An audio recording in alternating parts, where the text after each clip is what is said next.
Oi pessoal, aqui é a Fran Borges, do Poesias Prosas e Algo Mais, tudo bem com vocês? Hoje eu estou aqui para fazer mais uma vídeo resenha. Para quem viu o último vídeo, já sabe que o livro que eu estava lendo, que eu inclusive falei que viria aqui fazer um vídeo quando terminasse.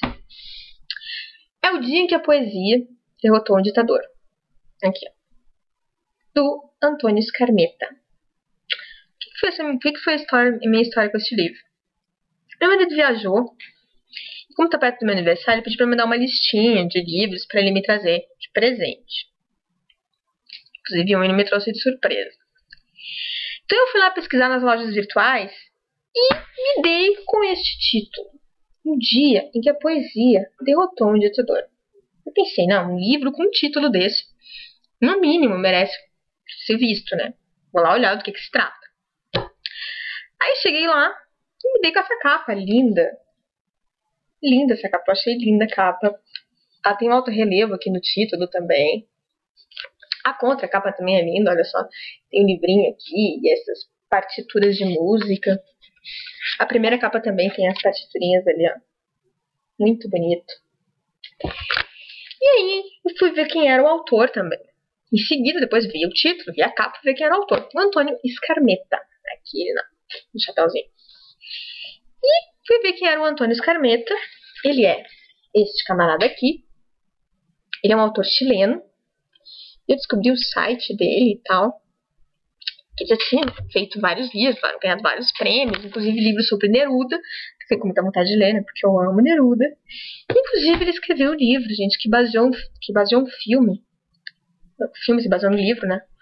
Que eu amo o filme, eu achei lindo, de uma sensibilidade fantástica. Vou até deixar o link aqui embaixo, que eu fiz um post no blog sobre o filme, que é O Carteiro e o Poeta. Pra quem gosta de Neruda, de poesia, de um belo filme, eu recomendo muito. É muito bonito, é comovente mesmo o filme. Pois é, eu descobri que era o Antônio Skármeta, esse autor chileno, tal, que tinha feito esse livro que baseou o filme. Pois é.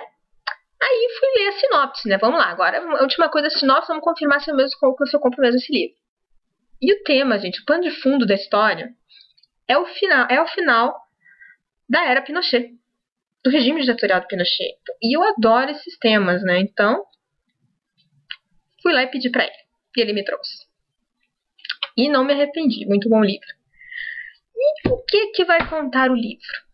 Primeiro que ele é feito sobre a visão de duas famílias, né? Essa época histórica é contada na visão de duas famílias que são, inclusive, interligadas entre si. Elas têm um elo. Pois é, então é o ano de 1988. 15 anos da ditadura de Pinochet. E você sabe como é, né? Ditadura.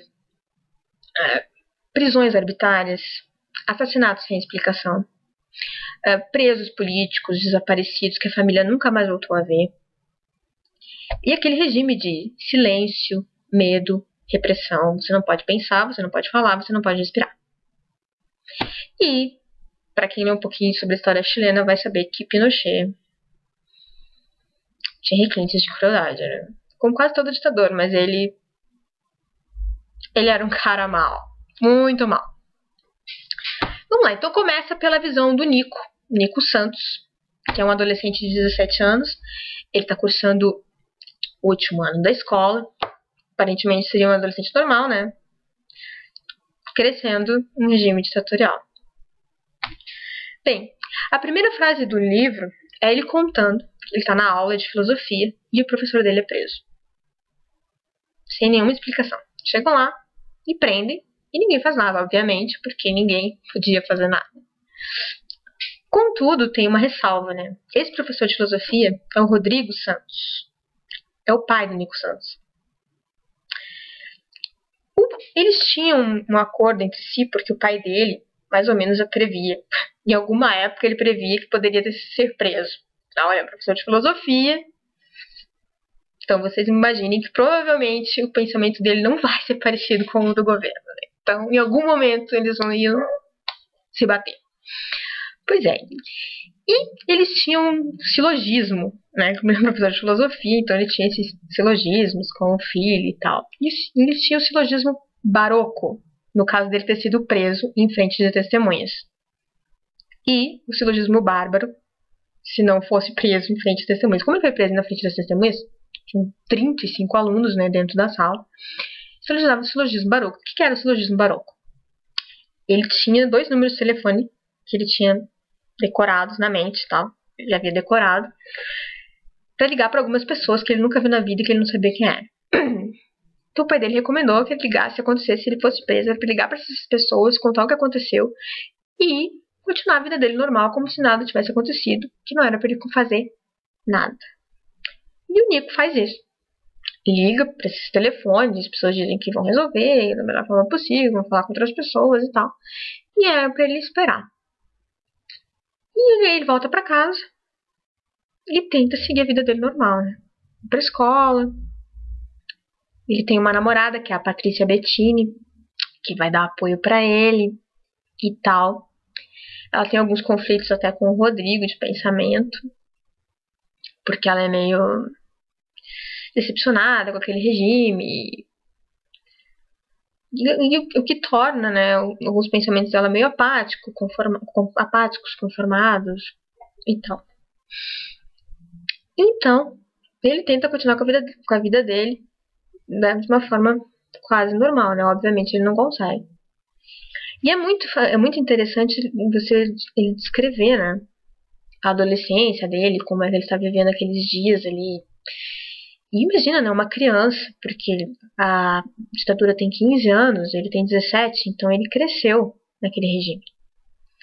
E ele contando a história dele e como que um jovem via toda aquela situação, né, do regime ditatorial, vendo pessoas próximas a ele ser preso, porque obviamente o pai dele não foi a primeira pessoa e tal.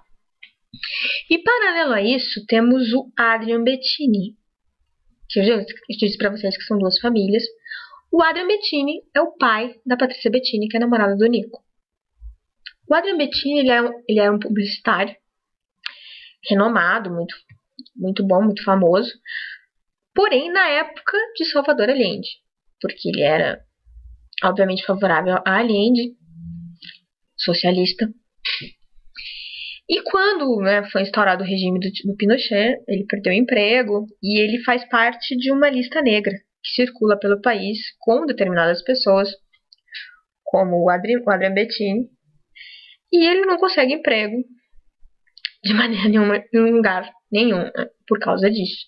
Ele vive de bicos que ele faz por aí, com nomes falsos, para conseguir sobreviver, né? A mulher dele também trabalha, mas basicamente está desempregada há 15 anos. Então, como eu disse para vocês ali no início, o que vai acontecer?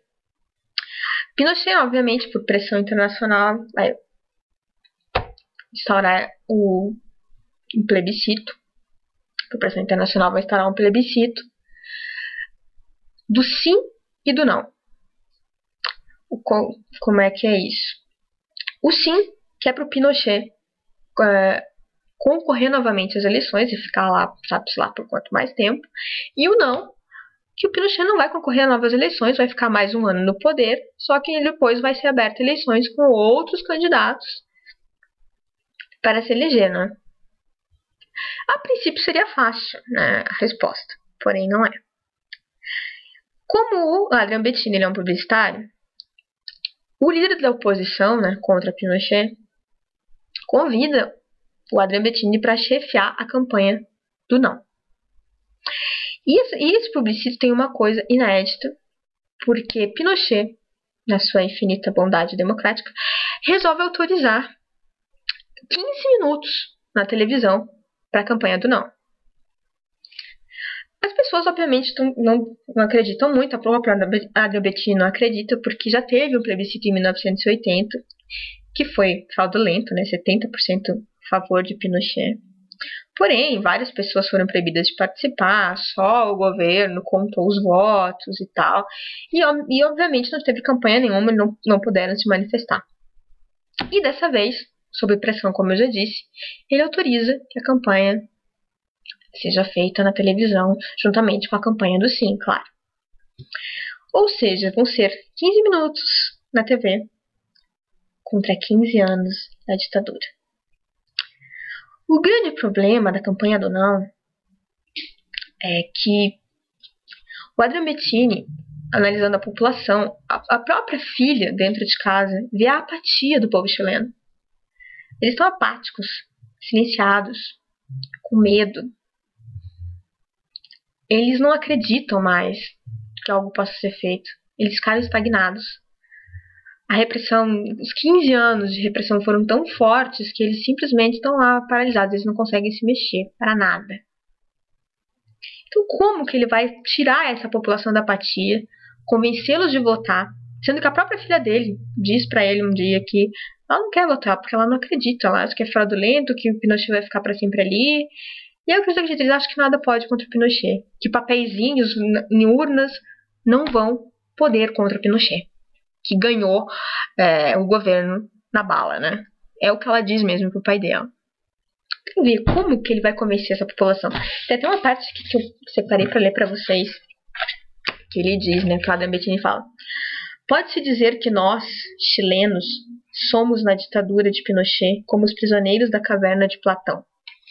Olhamos só as sombras da realidade, enganados por uma televisão envelhecida, enquanto os homens iluminados são trancados em calabouços escuros. Pois é.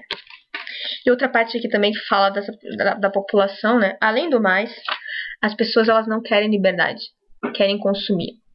Olham abobalhadas as propagandas comerciais e se endividam para comprar qualquer coisa. Pinochet lhes diz que, se perder, as prateleiras ficarão vazias. Então a população está tão estagnada que ela pensa que ela está em tédio e tudo é motivo para que eles não queiram lutar. Então ela pensa, como que ele vai fazer essa campanha para animar essas pessoas a lutarem? Os chefes da oposição dizem para ele que ele tem que fazer uma campanha alegre.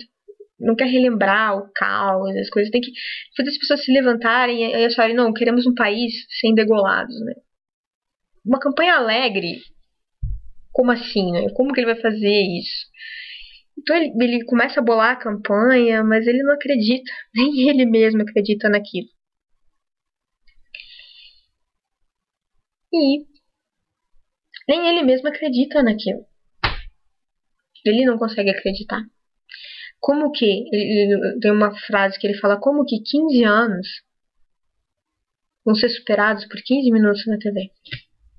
Então essa é a luta dele para vencer, né, a apatia do povo chileno.